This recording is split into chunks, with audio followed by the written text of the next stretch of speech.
Hey up, we're back. Aberford Literature Festival 2026. It's over 3 days this year. Friday's all about drama. Amazing special guest leading playwright John Godber and the debut of Aberford Authors Drama Collective. Saturday, get this, with fab children's authors Pete and Simon Murray, a must for primary school kids.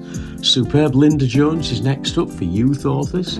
Then with the fantastic Bronte House detectives taking us where Emily, Charlotte and Anne set and wrote the books.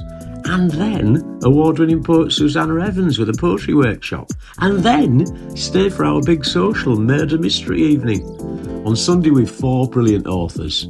Top DI crime thriller writer Wes Markin, fantastic psychological thriller author Maria Frankland, brilliant American horror author Yvonne Battle-Felton, and Robin Squire talking about his 1968 classic wannabe beat group novel Square One, re-released for the festival.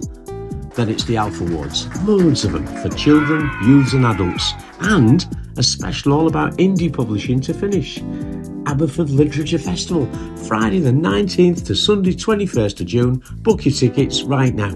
We're in Yorkshire, then, us.